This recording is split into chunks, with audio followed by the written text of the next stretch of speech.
I'll talk about market screening in Baresso. Baresso is owned by the German company JAB Holding, which also owns the Swedish equivalent Espresso House.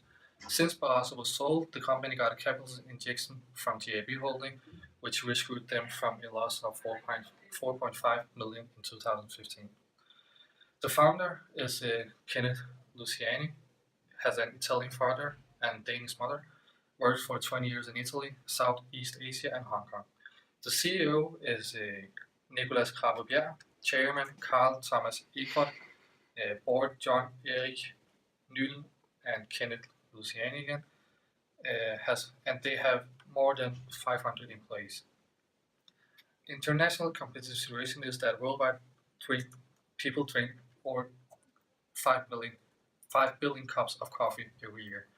Of that number, 14 billion are Italian espresso. Finland drinks the most coffee per capita in the world. And Starbucks, McCoffee, and Costa Coffee are the biggest market leaders in the world. When we look at the nice strategic windows, Baresso was about on 7th here, prepare for a buyout, because the industry is very global with industry leaders such as Starbucks, McCoffee, and Costa Coffee, as I mentioned. Then after the company was bought by the German investment group JAB Holding, they gained some international experience and moved on one window up, which is the 8th, where it is C Global Alliances. Their growth strategy is that Baresso should be focusing on market development strategy to expand the knowledge of the brand internationally. A fitting market needs to be found for the brand to successfully go across borders. The motives are the proactive profit and growth, foreign market opportunities, tax benefits, and the reactive is competitive pressures. The triggers are that in management's open-minded perspective management. Baresso management is from Germany and has a personal interest and knowledge about the culture language in Germany. External is that market demand on the global market. Barriers are that general market risk, be aware of sacred items and religious rules, cows, pig, turkey, for example, huge competition worldwide, language and cultural differences how they consume coffee. Commercial risk, failure, export, delays and or damage in export food products, for example, and the political risks is that tax on food in export countries. Market selection. In order to select the right market for Baresso to invest in, we have used the funnel model to analyze which markets are the most attractive ones. With our desire to invest in the European market, we have started from that, and we have used different criteria such as GDP per capita, disposable income, income distribution, and the size of the market in order to find all these different kinds of countries, which is Finland, Norway, Belgium, Sweden, Austria, Netherlands, and Germany. From these countries, we have been using the Berry index model to find out that Norway, Sweden, and Germany would have the highest potential market to go into. From here, we have also analyzed the attractiveness of the market and the competitive strength, where we see Germany has scored the very highest of these three countries with the 410 attractiveness and competitive strength of 380 out of 500.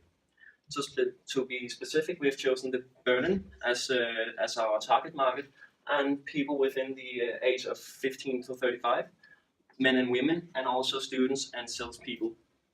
Regarding the promotion, price, place, and product, the fourth piece, we have chosen to do just the same as in Denmark, which is the same products, coffee and sandwiches, cookies and cakes. The place is in the capital city, Berlin, of course, and eventually we will expand to other great cities in Germany. The price is about 30 to 60 crowns, and the promotion will be through mouth to mouth and also social media marketing. I will now talk about which kind of entry modes that Baresso should use when they internationalize in Berlin, Germany. And first we looked at the factors which could influence the choice of the entry mode, and here we saw that the pluses and minuses were like equally divided, and therefore, based on that, we choose the intermediate entry mode, and it's the contractual mode. So where is the shared control and risk but split ownership. So under the intermediate entry mode, we chose franchising. And why should Baresso use franchising? It's because it's easier to get into a new market. It's not that a huge risk you're taking, and it's a way to get new customers. It's like it's easier, but still it's more expensive.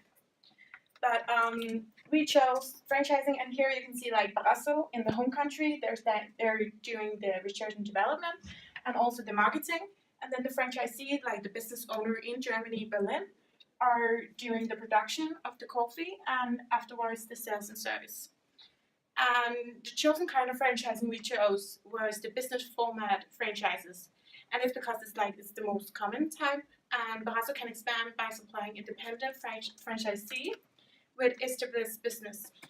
The franchisee uses Baresso's name and trademark, like they're using Baresso's marketing. And the franchisor company, which is the Baresso, assists the independent owners, the franchisee, by launching and running their business.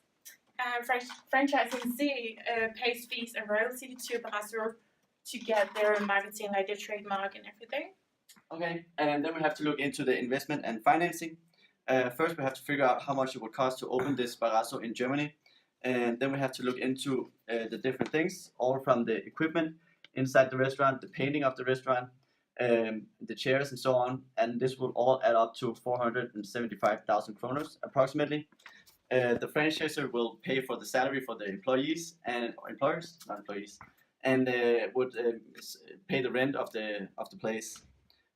So then we have to figure out if we can afford this. Baresso has an equity of 28 million, so in theory they could pay it from their equity. But since we have to calculate if we did a loan, we have to figure out how much the revenue is, and then we calculated since the revenue isn't in Baresso's annual report. We have to look at the cafe market, how much it generates in revenue, and then divide it by the share that Baresso has. And that we have calculated that each restaurant has a revenue about 5.7 million. And from their current annual report, we can see that the contribution margin ratio is about 50%, and thereby we can calculate the variable cost of each restaurant. This gives us an EBITDA of 114,000 kroners per restaurant, and then we can calculate if this is a good investment or not. It's down here in the cash flow. Up top we have the 475,000, and each year we generate 114,000 kroners. And over here in the present value accumulated, we can see that around year 5 and 6, we will get our money back. And then in the bottom we can see that we have calculated with a calculation rate of 9%, and this gives us a net present value of 260,000 and an internal rate ratio of 20%, and this equals a good investment because at this calculation rate the internal rate is over.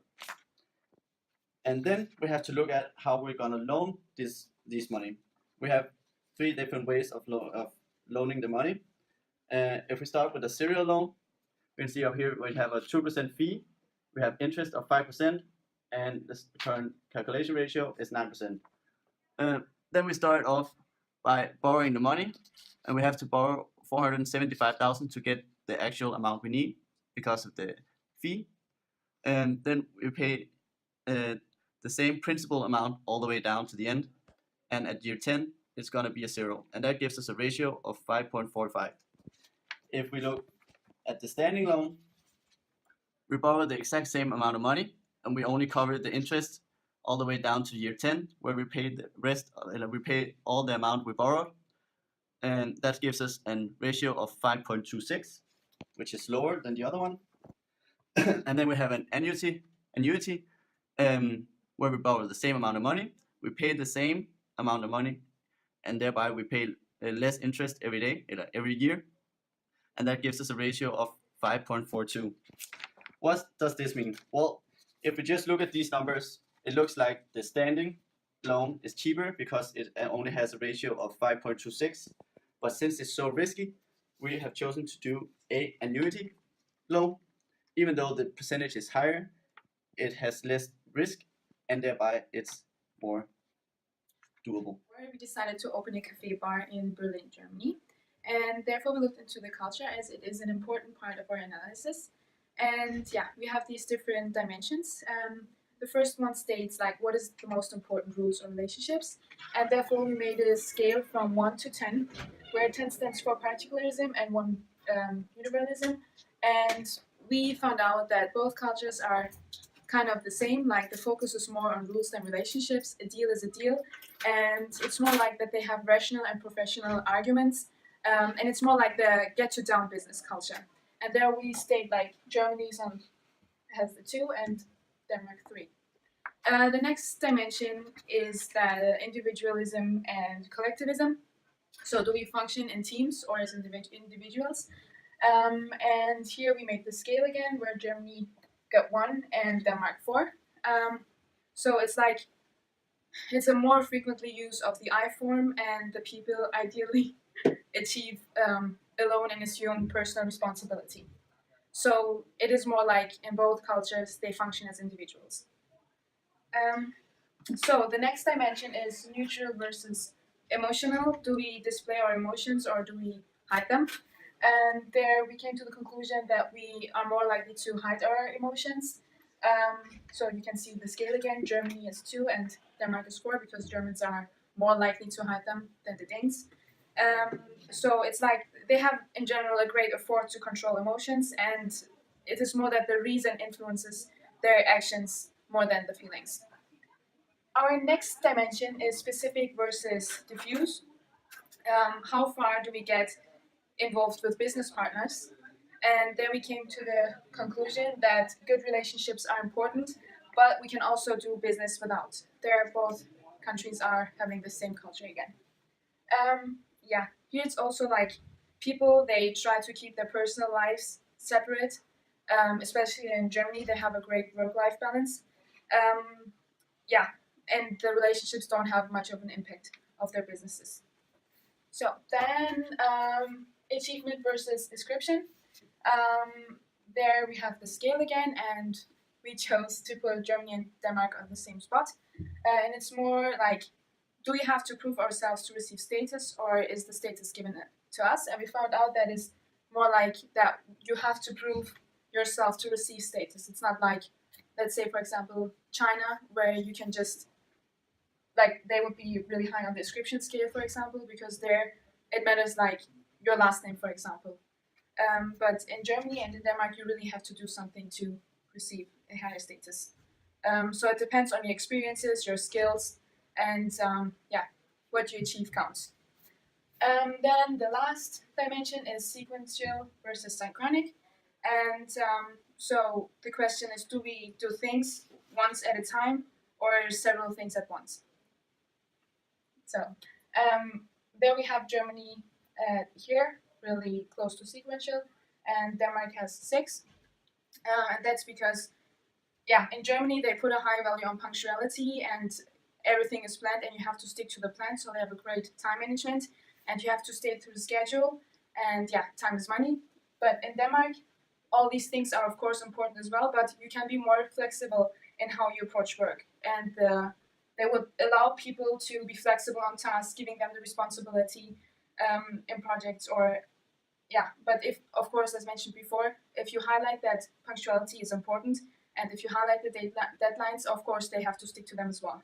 All in all, our preferred leadership and motivation, yeah, we decided that there is not such a big gap between the 2 cultures, so the socio-cultural difference is pretty small. So there shouldn't be any problems, but maybe German people are more conservative and they stick more to what they are used to than the Danes, for example. Which could be, for example, when you like advertisements, they should be a little more decent than in Denmark, for example, because people probably won't tolerate them that much as here.